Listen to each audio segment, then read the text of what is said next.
जिन लोगों ने मेरी जिंदगी उछाड़ने की कोशिश की, मैं उन्हें जिंदा नहीं छोड़ूंगा। शेर हूं मैं, हाथ लगाकर पार करूंगा, देखना तुम। सीरियल मन्नत में आ चुका है धमाकेदार ट्विस्ट, जहां एक तरफ अनिरुद्ध सबके सामने मन्नत और गगन को ऐश्वर्या का सच बताने वाला है। जी हाँ, वह कहने वाला है कि उसने कभी भी ऐश्वर्या के साथ जबरदस्ती नहीं की, किसी भी तरह की, यहाँ तक कि बेहोशी में भी किसी लड़की के साथ ऐसा कुछ नहीं किया।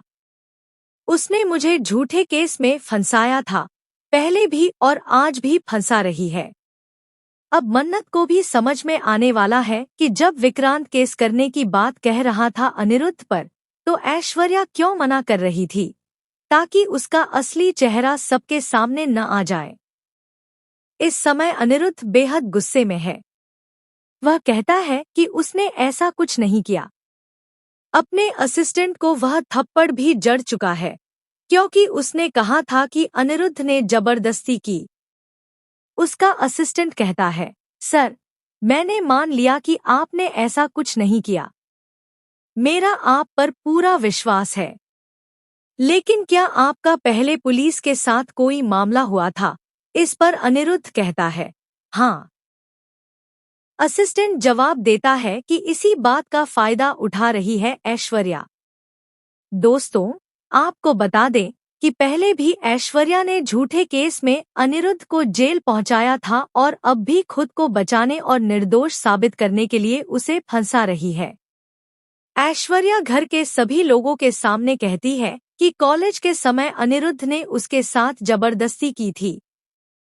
दूसरी ओर मलिका मन्नत को गंदा खून कहकर विक्रांत की मां को भड़काती है और कहती है, विक्रांत मुझे तलाक देने वाला है। तलाक के बाद वह मन्नत से शादी करेगा और उस गंदे खून को इस घर में बहू बनाकर लाएगा। यह सुनकर विक्रांत की मां गुस्से में कहती है, मैं ऐसा कभी नहीं होने दूंगी। तभी विक्रांत के पापा कहते हैं, मैंने एक बार अपने बेटे के खिलाफ जाकर गलत फैसला लिया था। अब मैं ऐसा नहीं करूंगा।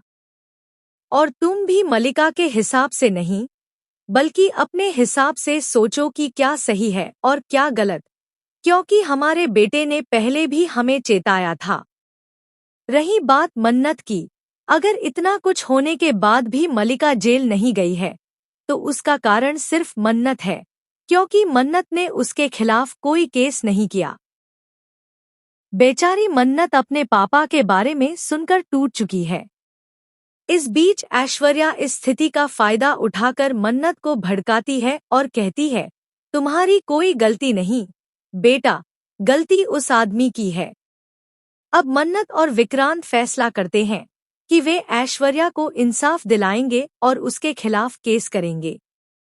विक्रांत अनिरुद्ध के खिलाफ केस करने को तैयार हो जाता है, लेकिन जब ऐश्वर्या को यह पता चलता है, वह घबरा जाती है और कहती है, नहीं, मैं ऐसा नहीं कर सकती। कितने लोगों के सामने बात फैलेगी। मेरी 2 जवान बेटियां हैं, उनके रहते मैं यह सब नहीं कर सकती। लोग मुझ पर थूकेंगे।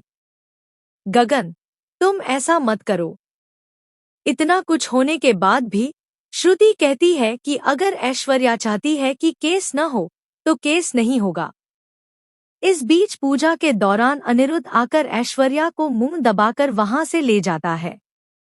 किसी को कानों कान खबर नहीं होती।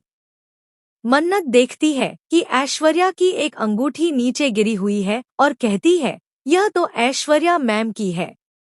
अब मन्नत सच का पता लगाने निकलती है और सीधे अनिरुद्ध तक पहुंच जाती है, जहां अनिरुद्ध गगन और मन्नत को पूरा सच बताने वाला है। ऐश्वर्या की सारी सच्चाई सबके सामने आ जाएगी। उसकी